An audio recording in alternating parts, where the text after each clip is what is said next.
ஏன்னா சிம்பிளி பக்கத்துல bus stand இருக்கு, அங்க நிறைய டிரைவர் கண்டக்டர் எல்லாம் இருக்காங்க. அவங்க கிட்ட போய் யாராவது இந்த பொண்ணை எந்த ஊர்லயாவது பாத்துருக்காங்கன்னு சொல்லி விசாரிச்சு வரையா? நல்லா இருக்க. இத்த சோட தூக்கிட்டு போய் எத்தனை டிரைவர் கிட்ட எத்தனை கண்டக்டர் கிட்ட கேக்குறது? பாக்குறவன் பைத்தியக்காரன் நினைக்க மாட்டான். இப்பவே உன்னை பார்த்து அப்படித்தாண்டா இருக்கு. அது சரி.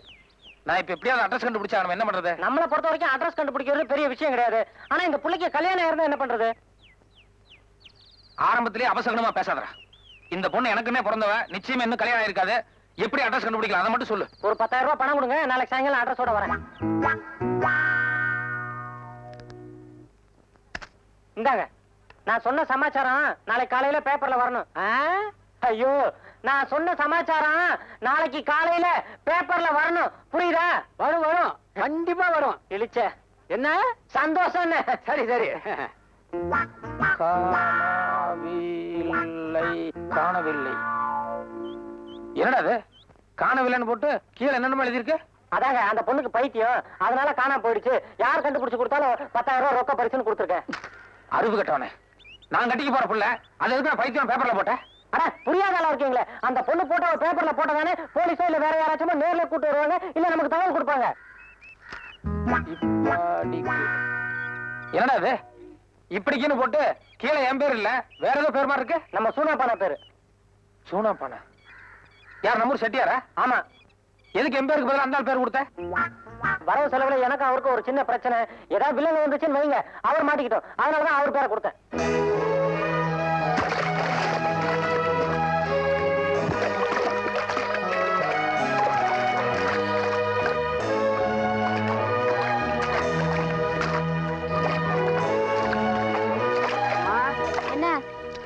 தோட்டத்தாளுங்கெல்லாம் வார கூலிக்காக காத்துட்டு இருக்காங்கம்மா.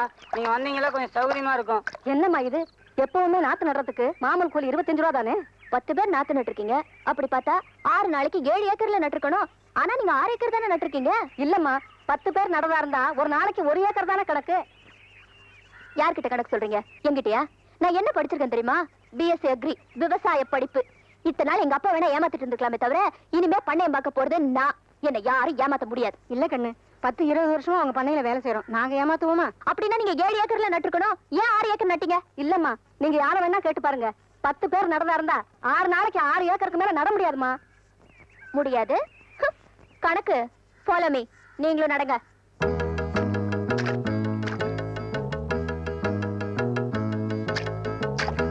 யோ, அந்த நாத்த கொண்டாயா.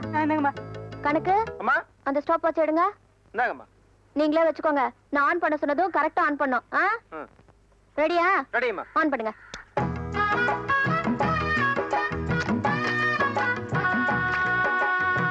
எல்லாம் இப்படி நாத்து நடுறாங்க. அடுத்தது அந்த ரசனத்துல தான் இருக்கும். கணக்கு அந்த வாட்ச் ஸ்டாப் பண்ணு. கொண்டாயா.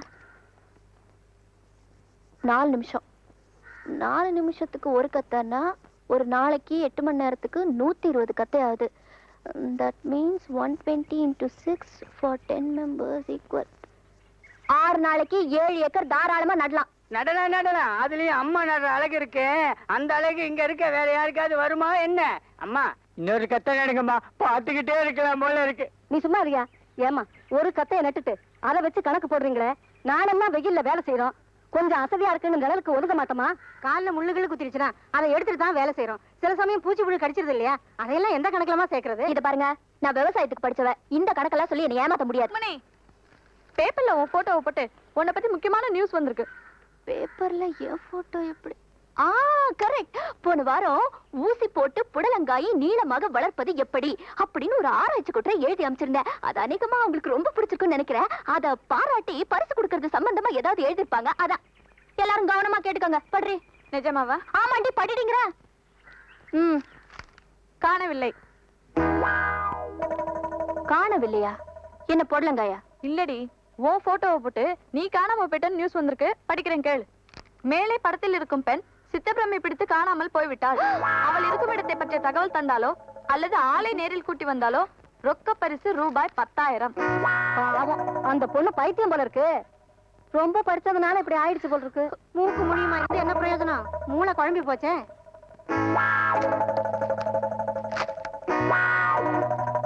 இப்படிக்கு சூனாப்பானா நெறிஞ்சிப்பேட்டை.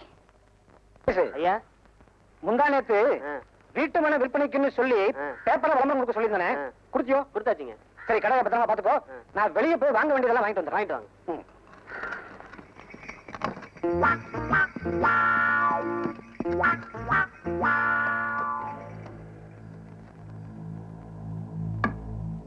சூனாப்பானா அடகு கடை. நான் தான் சொன்னாப்பானா. அப்படிங்களா? நீங்க தான் விளம்பரம் கொடுத்தீங்களா? ஆமா. ரொம்ப சந்தோஷம். என்ன பாக்குறீங்க? இல்ல, டயர் பஸ் ஸ்டாண்ட் மாதிரி சத்தம் கேட்டது, அதான் பார்த்தேன். சத்தம் இங்க வரல, அங்க பாருங்க. ஐயா, உன்னை பார்த்தா பெரிய மனுஷன் மாதிரி தெரியுது. என்ன ஒரு நெஞ்சல் இருந்தா பேப்பர்ல அப்படி ஒரு விளம்பரம் கொடுத்த? பேசாத. என்ன சொல்லி விளம்பரம் கொடுத்த? எனக்கு சித்த பிரம்ம சரியில்லையோ? என்ன பார்த்து உனக்கு அப்படி ஐயா தெரியுது? வாயா. போட்டோல பார்த்ததை விட நேர்ல பாக்கும்போது ஆள் சும்மா வாட்ட சாட்டமா திமு திமுன்னு கலர் எல்லாம் ஜம்முன்னு தூக்குது போ. என்ன பார்த்தா ஊர்ல ஒவ்வொருத்தனும் வெட வெட நடுங்குவான். பேசாதையா. என்ன ஒரு தைரியம் இருந்தா எனக்கு சித்த பிரம்ம பிடிச்சிருக்கு பேப்பர்ல விளம்பரம் கொடுத்துப்ப. உன்னை எங்க ஊர்ல வச்சு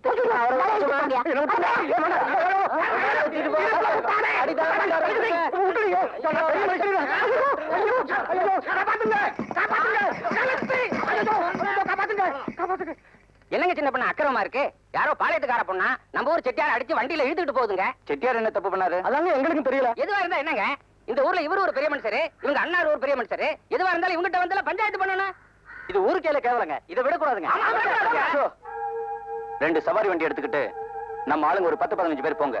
அந்த பொண்ணை வழியில நிறுத்தி செட்டியார மரியாதையா கொண்டு வந்து இங்க விட்டுட்டு ஊரறிய மன்னிப்பு கேட்க சொல்லுங்க. அப்படி முடியாது கிடையாதுன்னு அடம் பிடிச்சா அவ கைய கால கட்டி இங்க தூக்கிட்டு வாங்க. ஐயோ, என்னடா செம்புலி சித்தப்பு மூந்து குட்டையை குழப்பறானே. இந்த பாருங்க, 1000 தான் இருந்தாலும் நாளைக்கு உங்களுக்கு பொண்டாட்டிய வர போறவங்க அண்ணிய கூட்டியாந்து ஊரறிய மன்னிப்பு கேட்க வச்சாங்க. அதை விட கேவலம் வேற ஒண்ணும் கிடையாது. ஊரப்பட மாதிரி நாம உடனடியா ஒரு அதிரடி நடவடிக்கை எடுத்தாகணும். என்ன சொல்றீங்க? எடுத்துருவோம். நட.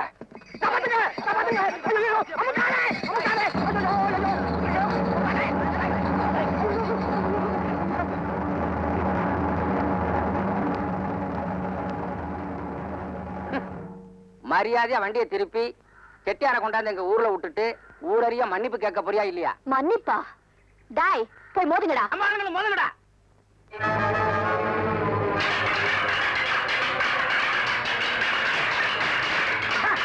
உங்க ஆளுங்க எப்படி அடி வாங்குறாங்க பாத்தீங்களா?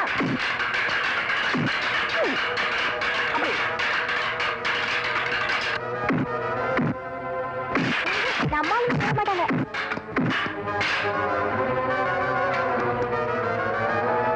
இப்ப என்னடி பண்றது? இப்ப புரியுதா? எல்லாம் வண்டியில இறங்கியா, குதிரையை திருப்பியா. திருப்பு. வா வா. என்ன உங்க ஊருக்கு கூட்டிட்டு போறீங்களா? இப்போ ஒன்ன எங்க வீட்டுக்கு கூட்டிட்டு போய் என்ன பண்ண போறோம் தெரியுமா? மாவாட்ட வைக்க போறேன். வாங்க.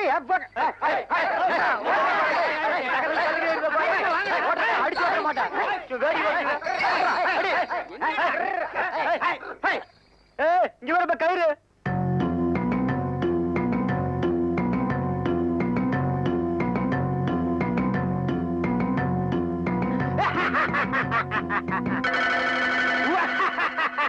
நரம்பு மாதிரி இருக்கான். 3 வண்டி எப்படி பிடிச்சி இழுத்துக்கிட்டு இருக்கான்? சோளச்சோறு, எருமை தயிர், ராகி கூழு. மரியாதையா கைத்த விட போறியா இல்லையா? கைத்த விடணும். விட்டுறேன். வாங்க, வந்து தைரியம் இருந்தா கைத்த அவுத்துக்கங்க. தைரியமா? டேய், கை தவறு. என்னையா, போய் கை தவுத்துக்கோ.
அடுத்தடி நமக்கு தான் விட போகுது. இழுக்கு நம்ம ஓடிடலாம். வாங்க போயிடலாம். கரெக்ட், நம்ம இருக்கவே கூடாது. நம்ம ஒவ்வொரு நிமிஷம் கால தாமதமும் நமக்கு பேராபத்து உண்டாக்கும். எங்கே ஓடுற? ஆமா, உங்ககிட்ட கடன் வாங்கினவங்க எல்லாம் போட்டோ பிடிச்சு வைக்கிறியாமே, நிஜமாவா? எப்படி தெரியும்? எப்படி தெரியுமா? ஓடு வா. ஓடு, அந்த பக்கம் ஓடு. என்ன என்னையா சொன்ன? என்ன மாவாட்ட வெப்பனியா? இப்ப நான் ஒண்ணு வைக்கிறேன். இந்த ஆளு வண்டியில ஏத்தி போயா. ஏரியா. அப்ப உங்களுக்கு ரொம்ப நன்றி. நான் வரேன். இருங்க வழியில மறுபடியும் ஏதாவது தடங்கள் வரதுக்கு வாய்ப்பு உண்டு இல்லையா? ஆமா, எதுக்கு நாங்க வீடு வரைக்கும் வந்துட்டு வந்துடுறோமே. இல்ல, அதெல்லாம் ஒண்ணும் நடக்காது. பரவாயில்ல. இல்ல மறுபடியும் தடங்கள் வரதுக்கு வாய்ப்பு உண்டு. ஆமா ஆமா, எதுக்கு இவங்க கூட வரல. அப்ப நீங்க அந்த வண்டியில வாங்க. இந்த வண்டி நல்லா இருக்கு. ஆமா, வண்டியும் நல்லா இருக்கு, வெள்ளை குதிரையும் நல்லா இருக்கு, மஞ்சள் குதிரையும் நல்லா இருக்கு. இல்ல இல்ல ஒண்ணு இல்ல, நம்ம இந்த வண்டியிலே போயிருவோம். பேசிக்கிறேன். நல்ல வேலை என் பொண்ணை காப்பாத்தி கூட்டிட்டு வந்துட்டீங்க. இல்லாட்டி ஊருக்காரங்க கூட்டிட்டு போய் அவமானம்லாம் பண்ணிருப்பாங்க. இத பாருமா, நானும் ஊர்ல இல்லாத போது நீ இந்த மாதிரி போயிட கூடாது. அதுல பாருங்க, போன வாரம் கூட இதே மாதிரி தான் 2 பேர் அக்கா தங்கச்சிங்க ஒரு 10-15 ரவுடிங்க அப்படியே சுத்திக்கிட்டாங்க. அப்புறம் நாங்க உள்ள பூந்து அடிச்சு கிடிச்சு அப்படியே காப்பாத்திட்டோன்னு வைங்க. அதுல என்னாச்சுன்னா, அக்கா இவர்கிட்ட மனசை பறி கொடுத்துருச்சுங்க, தங்கச்சி எங்கிட்ட மனசை பறி கொடுத்துருச்சுங்க. நாங்க புறப்பட்டு வரும்போது 2 பேரும் அழுதாங்க பாருங்க. சும்மா மண்ல புரண்டு புரண்டு புரண்டு அப்படி ஒரு அழுக. அப்புறம் நான் போனா போதுன்னு தங்கச்சிக்கு ஒரே ஒரு முத்தம் கொடுத்து சமாதானப்படுத்திட்டு வந்தேன். அதுடா, பெண்களுக்கு எப்பவுமே இழகுன மனசு. நம்ம அவளுக்காக சண்டை போட்டு போராடம் இல்லையா, அதுல அவங்க இதயத்தை தொட்டுறோம். அதனால நம்ம கிட்ட மனசை பறி கொடுத்துறாங்க. அது சரிங்க, நாளைக்கு நீங்க புறப்படும் போது அந்த பொண்ணு மண்ணில் விழுந்து அழுக ஆரம்பிச்சதுன்னு வைங்க, அப்புறம் அதுக்கும் ஒரு முத்தம் கொடுத்துட்டு இருக்க முடியுமா என்ன? யோ, நீங்க 2 பேரும் எந்த ஊருக்கே போகணும்? வடநாட்டுல ஹிமாச்சல பிரதேசம். ரொம்ப தூரம் போய் சேரணும். சீக்கிரம் சாப்பிட்டு அடுத்து காலி பண்ணுங்க. ராத்திரி பயணம்ங்கிறது அவ்வளவு உசிதமானது இல்ல. இன்னைக்கு ராத்திரி இங்க தங்கிட்டு காலையில கோழி கூப்பிட போறதா நம்ம ஐடியா பண்ணிருக்கோம். ஆமா ஆமா ஆமா. என்னது, ராத்திரி இங்க தங்குறதா? எங்க வீட்ல அந்த வசதி எல்லாம் கிடையாது. சட்டு புட்டுன்னு சாப்பிட்டு உடனே கிளம்புறீங்க. இல்லைங்க, ஒரு சின்ன இடம் கிடைச்சா கூட போதும், நாங்க அனுசரிச்சிருந்துக்கிறோம். ஒண்ணும் அனுசரிக்க வேணாம். சாப்பிட்டு முதல்ல கிளம்புங்க. ஏங்க நீங்க கொஞ்சம் எடுத்து சொல்லக்கூடாதா? சரி விடுமா, இன்னைக்கு ராத்திரி இங்க தங்கிட்டு காலையில நேரத்தோட புறப்பட்டு போட்டோம். ரொம்ப நன்றிங்க. Sweet dreams are made of the years. Who am I to disagree? என்னம்மா, நான் போய் படுக்கிறேம்மா. ஓகேப்பா, குட் நைட். அப்பா ஒரு நிமிஷம். அடுத்த வாரம் நான் பாம்பே போகணும்பா. பாம்பேயா? எதுக்குமா? இல்லப்பா, அடுத்த வாரம் அங்க ஹோலி பண்டிகைன்னு ஒண்ணு வருது. நம்ம ஊர்ல இந்த தீபாவளி பொங்கல் மாதிரி அங்க அது ரொம்ப விசேஷமான பண்டிகை. என் ஃப்ரெண்ட்ஸ் எல்லாம் கண்டிப்பா வரணும்னு சொன்னாங்க. நானும் சரின்னு சொல்லிருக்கேன்ப்பா. அது சரிம்மா, நீ எப்படிமா தனியா போவ? இல்லப்பா, நான் தனியா போல. நம்ம கீதா மாலதி 2 பேருமே என் கூட வராங்க. அப்ப சரி.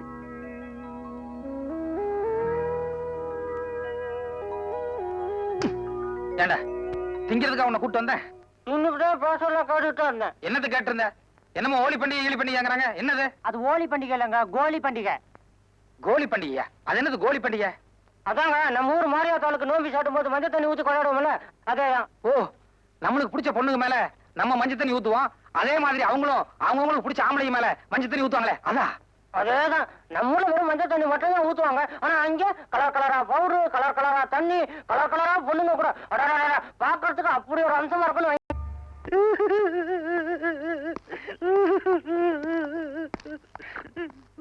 அப்போ நாங்க உத்தரவு வாங்கிட்டுங்களா? வாங்க, இமாச்சல பிரதேசம் எல்லாம் சுத்திட்டு மறுபடியும் இந்த பக்கம் வரும்போது வாங்க. அவசியம் வர. யாருங்க இவரு? என்ன தப்பண்ணான்னு இப்படி கட்டி போட்டு வச்சிருக்க? ராத்திரி பூரா புலம்பிட்டே இருந்தாரே. அதானே பாவம், சோறு தண்ணி கூட இல்ல போல் இருக்கு. இல்ல நேத்துல இருந்து இந்த ஆள் பேர் சூனாப்பானா. இந்த ஆளுக்கும் எனக்கு எந்த விதமான சம்பந்தமும் இல்லங்க. ஆனா எனக்கு பைத்தியம் முடிச்சிருச்சுன்னு பேப்பர்ல விளம்பரம் கொடுத்து அசிங்கப்படுத்திட்டான். இல்ல இல்ல இல்லவே இல்ல. பேசாத. இவருக்கும் உங்களுக்கும் எந்த சம்பந்தமும் இல்லையா? ம்ஹும். பின் எதுக்காக உங்க போட்டோ பேப்பர்ல விளம்பரம் கொடுக்கணும்? அதான் எனக்கும் புரியல. இதே மாதிரி ஒரு சம்பவம் மேற்கு தொடர்ச்சி மலையிலயும் நடந்ததுல. கரெக்ட். இந்த மாதிரி நேரத்துல தான் நீங்க ஒரு வக்கீல் மாதிரி யோசனை பண்ணும். வக்கீல் மாதிரியா? ஆமா, எப்பவுமே வக்கீல் மூலம் தான் தண்ணி மாற எங்க வேணாலும் பாயும். புரியல. விளக்கம் சொல்றேன். அதாவது என்ன மாதிரி ஒரு வாலிபன் ஒரு போட்டோ கடைக்கு போய் அங்க உங்கள மாதிரி ஒரு அழகான பொண்ணோட போட்டோ பாக்குறான். உடனே மதிமயங்கி கட்டினா இந்த பிள்ளை தான் கட்டுறது, இல்லன்னா வாழ்க்கையில கல்யாணமே கிடையாது அப்படின்னு சொல்லி முடிவு பண்ணிடுறான். ஆனா அந்த பொண்ணோட அட்ரஸ் தெரியாது. எப்படி அட்ரஸ் கண்டுபிடிக்கும் சொல்லி இவன மாதிரி ஒரு முட்டாள்கிட்ட ஐடியா கேட்கறான். இவனுக்கும் செட்டியா இருக்கும் கொடுக்கல் வாங்கல ஒரு சின்ன பிரச்சனை. அதனால இவன் என்ன பண்ணா, பேப்பர்ல விளம்பரம் கொடுத்து கீழே சூனா பானான்னு சொல்லி செட்டியார் பேரை போட்டு அவரை பழிதிட்டான். இது எப்படி இருக்கு? கரெக்ட். நடந்ததை தெள்ள தெளிவா சொல்லிட்டீங்க. இப்ப அந்த வாலிபன் யாரு, குடும்பம் யாருன்னு தான் தெரியல. இல்ல, அந்த போட்டோ ஸ்டுடியோ ஆளையும் பேப்பர்ல விளம்பரம் வாங்கின ஆளையும் இவங்க 2 பேரையுமே புடிச்சிட்டு வந்தா அந்த வாலிபன் யாரு, அவன் கூட வந்த ஆள் யாருன்னு கரெக்டா அடையாளம் கட்டிடுவாங்கல்ல? இல்ல இல்ல, அவங்க எல்லாம் வேண்டாங்க. நான் சொன்ன கரெக்டா இருக்கும். நீங்க செட்டியார் அனுப்பிச்சிடலாம். அவங்களே வந்துட்டாங்களே.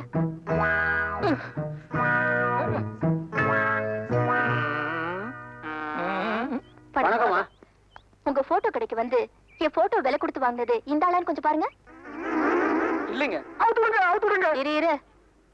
உங்க பேப்பர்ல விளம்பரம் கொடுத்தது ஐயோ, உங்க பேப்பர்ல விளம்பரம் கொடுத்தது இவர்தானா? ஐயோ சாரி, ரொம்ப சாரி. என் பொண்ணு தப்பு பண்ணிட்டான். இவங்க 2 பேரையும் நீங்க 2 பேரும் இதுக்கு முன்னாடி வேற எங்கயாவது பாத்திருக்கீங்களா?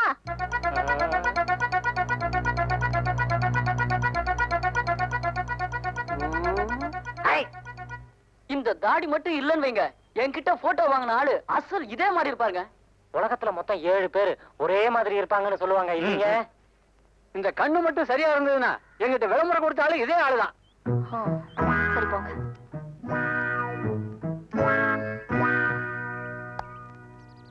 உலகத்துல மொத்தம் 7 பேர் ஒரே மாதிரி இருப்பாங்கல்ல? ஆமா ஆமா ஆமா ஆமா.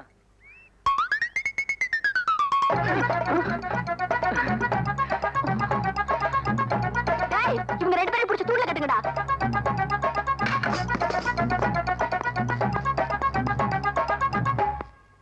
ஏன் செட்டியாரே, அவங்களும் நெருஞ்சிப்பேட்டைக்காரங்க தானா? ஆமாமுங்க, எங்க பையன் உங்க பொண்ணு போட்டாவே எங்கேயோ போட்டா கடையில வச்சு பாத்திருக்கான். பொண்ண ரொம்ப பிடிச்சு போச்சு. யாரு என்னங்கிற விவரம் தெரிஞ்சுக்கிறதுக்காக போட்டாவை பேப்பர்ல போட்டு அதுல பாவம் செட்டியார வேற வம்பல் எடுத்து விட்டுட்டான். வம்புனாலும் சாதாரண வம்பு இல்லைங்க. வேட்டி சட்டையை அவுத்துட்டு திருடனை கட்டி போடுற மாதிரி பந்தக்கால கட்டி போட்டாங்க. நாள் பூரா பட்னி. ரொம்ப சாரிங்க. அவ்வளவு கூத்தடிச்சதுனாலதான் இன்னைக்கு நிச்சயதார்த்தத்துக்கு வரது கூட வைக்கப்பட்டுக்கிட்டு நான் வரலாத்தா நீங்க ஐயனுமே பேசி முடிச்சிருங்க, வரும்போது பொண்ணுகிட்ட மட்டும் நான் ரொம்ப விசாரிச்சேன்னு தனியா கூப்பிட்டு சொல்லி போடுங்கன்னு என்கிட்டயே சொல்றான். எல்லாம் சரிதாங்க. ஆனா உங்க வசதிக்கு தகுந்த மாதிரி என்னால சீர் செய்ய முடியுமாங்கிறதா யோசனையா இருக்கு. பையன் விரும்பிட்டான் தானே வீடு தேடி வந்திருக்காங்க. சீரெல்லாம் அவ்வளவு கராரவா கேட்க போறாங்க. அதானே. இந்த பாருங்க, எனக்கு ஒரே பையன் தான், பொண்ணு இல்ல. பொண்ணு இருந்தா என்ன சீர்வரிசை செய்வேனோ அதை உங்க பொண்ணுக்கு செய்யறேன். சரிதானே? ரொம்ப நன்றிங்க. என்னடி உங்க அப்பா சம்பந்தம் எல்லாம் பேசி முடிச்சிட்டாரு, நீ பாட்டுக்கு சீரியஸா இருக்க? இல்லடி, அன்னைக்கு அவர் தாடியும் கீடியுமா சுருட்ட முடியோட ஏதோ மாதிரி ட்ரெஸ் போட்டுக்கிட்டு மாறு வேஷத்துல இருந்தாரு. அதனால அவரோட ஒரிஜினல் பர்சனாலிட்டி என்னன்னு என்னால தெரிஞ்சுக்க முடியல. அட்லீஸ்ட் ஒரு போட்டோ கிடைச்சாலாவது நல்லா இருக்கும். நான் நினைச்சேன் நீ படிச்ச பொண்ணா இருக்கிறதுனால சம்பந்தம் பேசி முடிச்ச உடனே அக்கம் பக்கத்துல இருக்கிறவங்க கூட படிச்சவங்க எல்லாம் மாப்பிள்ள போட்ட எங்கேன்னு உன்னை கேட்பாங்க. நீ காட்டணும்ல, அதுக்காகத்தான் கையோட கொண்டாந்துருக்கேன். பாரு, என் பையனும் உன்னாட்ட நல்ல மூக்கு மூலியமா லட்சணமா இருப்பான். ஈஸ்வரி, இந்த வந்துட்டேனுங்க பாரு.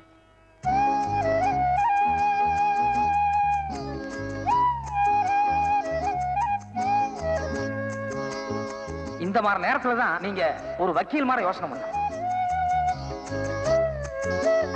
மாப்பிள்ள பெரிய வக்கீல் போல இருக்க.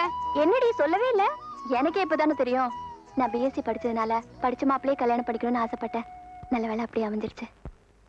விசும்புற சின்ன வயசுல இருந்து ராசுகுட்டியை தான் கட்டிக்க போற, ராசுகுட்டியை தான் கட்டிக்க போறேன்னு சொல்லி பொண்ணு மனசை கெடுத்த. அதுக்கு ஊர் உலகத்துல இருந்து யார் பொண்ணு கட்டி வந்தாலும் இல்ல இல்ல அவ எங்க அண்ணமனுக்குன்னே பிறந்திருக்கான்னு சொல்லி வந்தவங்கள திருப்பி அனுப்பிச்சிட்ட. இப்ப என்னடான்னா அவங்க நம்ம கிட்ட ஒரு வார்த்தை கூட கேட்காம வேற எங்கேயோ போய் நிச்சயார்த்தம் பண்ணிட்டு வந்து நம்ம முகத்துல கரிய பூசிட்டாங்க. பந்த பாசங்கிறது உன் மனசுல இருந்தா மட்டும் பத்தாயிடி, மத்தவங்க மனசுலயும் அது மருந்து காட்சி இருக்கணும். சும்மா நிறுத்து. ஏதோ குழந்தையா இருக்கும்போது முறப்பையன் முறப்பொண்ணுங்கிறதுனால விளையாட்டா கட்டிக்கிறேன் பிடிக்கிறேன்னு பேசிக்கிறது தான். அதுக்காக ஊர் உலகத்துல எல்லாம் அப்படியே நடந்துருது. எங்க பையன் ஆசைப்பட்டான், சம்பந்தம் பேசி முடிவு பண்ணியாச்சு. இனி உனக்கு என்ன வேணுமோ அதை மட்டும் கேளு. இனி என்ன வேணும்? மானம் போச்சு, மரியாதை போச்சு, எல்லாம் போச்சு. கொஞ்சம் பாலிடால் இருந்தா கொடுங்க. நானு என் பொண்டாட்டி என் மகன் 3 பேரும் குடிச்சிட்டு சாகுறோம். டேடே, என்ன வார்த்தை பேசுற? அவதான் சொல்றாள்ல, பையன் பிரியப்பட்டுட்டான், அதனால சம்பந்தம் முடிச்சுட்டோம். உன் பொண்ணுக்கு 100 பவுன் நகை வேணாலும் போடுற, வேற மாப்பிள்ளை பாரு. இவ்வளவுதாங்க. கடையில இருக்கிற மொத்த படையும் உங்களுக்கு காமிச்சாச்சு. இனிமே உங்களுக்கு காமிக்கிறதுக்கு எதுவுமே இல்ல. என்னங்க, உங்களை பார்த்தா பெரிய மனுஷனா தெரியுது, நீங்க கொஞ்சம் எடுத்து சொல்லக்கூடாதா? சொல்லலாம் சொல்லலாம். ஏங்க 9 மணிக்கு நம்ம கடைக்குள்ள நுழைஞ்சோம், இப்ப மணி 3 ஆச்சு. இது வரைக்கும் அந்த ஆள் சாப்பாட்டு கூட போல. இன்னும் யோசிச்சா இருந்தா எப்படிங்க? என்னடா 3 ஆச்சு 4 ஆச்சுன்னு? நான் கல்யாணம் பண்ணிக்க போற பொண்ணுக்கு உலகத்துல யாருமே கட்டாத அளவுக்கு ஒரு புடவை எடுத்து கொடுக்கணுங்கிறது என் ஆசை. அதான் இருந்தாலும் புரிஞ்சுக்க மாட்டேங்கிறா. என்னமோ 3 ஆச்சு 4 ஆச்சுங்கிற. இத பாருங்க, போன வாரம் மந்திரி மாளிகை இங்க தான் புடவை எடுத்தாங்க, 50,000 ரூபாய். யோ, மந்திரி வாங்கினா நான் வாங்கணுமா? என்னமோ பெருசா 50,000 80,000ங்கிற. எங்கயா 1 லட்ச ரூபாயில ஒரு புடவை எடு. லட்சம் ரூபாய் இல்லையா? அது ரொம்ப ஈஸிங்க. 50,000 ரூபாய் புடவை 2 எடுத்தா 1,00,000 ரூபாய் ஆயிருது. வாய மூடுறா. எனக்கு ஒரே புடவை 1,00,000 ரூபாய் மதிப்புல வேணும். நீங்க சொல்றத பார்த்தா தங்கத்திலேயே ஜரிகை கட்டி முத்து பழம் எல்லாம் கோத்து ஸ்பெஷலா ஆர்டர் பண்ணி தான் செய்யணும் போல இருக்கு. ஏன் செய்ய? நெசமாவா? ஆமாயா, நான் சொன்ன மாதிரி ஒரு புடவை தயார் பண்ணு. அதுக்கு வேண்டி நகரட்டெல்லாம் பக்கத்து கடையில் நீயே வாங்கிக்கோ. அடுத்த வாரம் நான் வர்றேன். எல்லாத்தையும் ஒரு பொம்மையில போட்டு பூட்டி அலங்காரமா வைய. நான் வந்து பார்த்துட்டு கையோட காசு கட்டி வாங்கிக்கிறேன். இந்த 20,000 ரூபாய்